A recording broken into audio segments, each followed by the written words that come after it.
বর্তমান দিনে অনলাইন অ্যাপ্লিকেশনের ক্ষেত্রে আধার কার্ড কিংবা ভোটার কার্ড অথবা যে কোনো ডকুমেন্টের বোথ সাইড ফটো কিন্তু একটা পেজের মধ্যে রেডি করে আপলোড করতে হচ্ছে।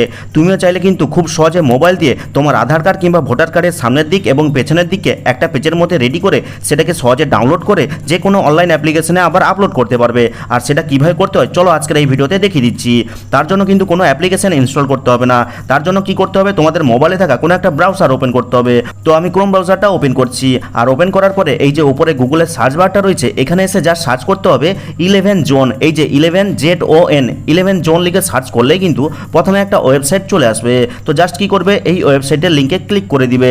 আর ক্লিক করলে কিন্তু এরকম ইন্টারফেস পেয়ে যাবে।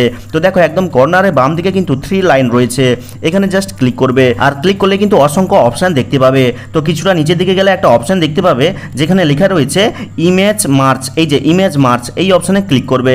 আর ক্লিক করলে কিন্তু এরকম অ্যাড চলে আসতে পারে, তো ঘাবড়ানোর কোনো দরকার নেই। তো দেখো কর্নারে কিন্তু ক্লোজ অপশন চলে এসেছে, এখানে জাস্ট ক্লিক করে দিবে। আর ক্লিক করতে কিন্তু এরকম ইন্টারফেস পেয়ে যাবে। তো দেখো উপরে লেখা রয়েছে ইমেজ মার্চ এবং নিচে দেখো দুটো অপশন চলে এসেছে, একটা ফ্রন্ট ইমেজ আপলোড করার এবং তার ঠিক নিচে ব্যাক ইমেজ আপলোড করার। তো আমরা কি করব, ফ্রন্ট ইমেজে ক্লিক করব এবং গ্যালারি থেকে আমাদের আধার কার্ডের যে ফ্রন্ট ইমেজটা সেটাকে সিলেক্ট করে নিব। তো সিলেক্ট করে ডান অপশনে ক্লিক করছি।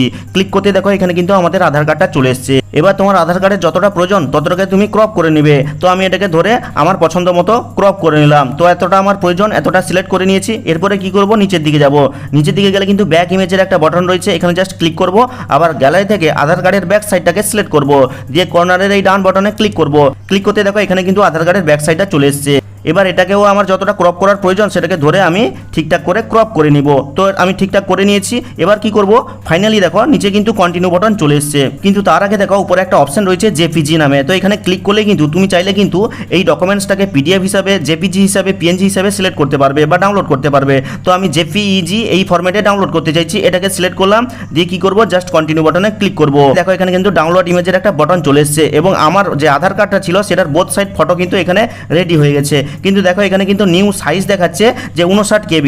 তুমি চাইলে কিন্তু এই যে রিসাইজ কোয়ালিটি 60% রয়েছে, এটাকে ধরে কিন্তু তোমার পছন্দ মতন এখানে কেবিটা বাড়াতে পারো। তো আমি এখানে 89% করে দিলাম। দিয়ে কি করব, অ্যাপ্লাই বাটনে ক্লিক করছি। তো দেখো এখানে কিন্তু আমার ইমেজের সাইজটা 100 KBর ওপরে হয়ে গেল। এবার কি করব, ফাইনালি ডাউনলোড ইমেজে ক্লিক করব। আর ক্লিক করার সাথে সাথে দেখো এখানে কিন্তু ফাইল ডাউনলোডেড দেখিয়ে দিল। এবার চলো গ্যালারি ওপেন করে তোমাদেরকে দেখাই যে এটা ডাউনলোড হয়েছে নাকি। তো দেখো এখানে কিন্তু আমি গ্যালারিটা ওপেন করেছি। দেখো এখানে কিন্তু আমার আধার কার্ডের বোথ সাইড ফটো একটা ইমেজের মধ্যে কিন্তু রেডি হয়ে গেছে। এখন চাইলে কিন্তু এটাকে আমি যে কোনো অনলাইন অ্যাপ্লিকেশনে সহজে আপলোড করতে পারবো। তো ভিডিওটা ভালো লাগলে লাইক করে চ্যানেলটিকে সাবস্ক্রাইব করবে, কমেন্ট করে জানাবে কেমন লাগলো আজকের এই ভিডিওটা। তো দেখা হচ্ছে পরবর্তী কোনো এই ধরনের হেল্পফুল ভিডিওর সাথে।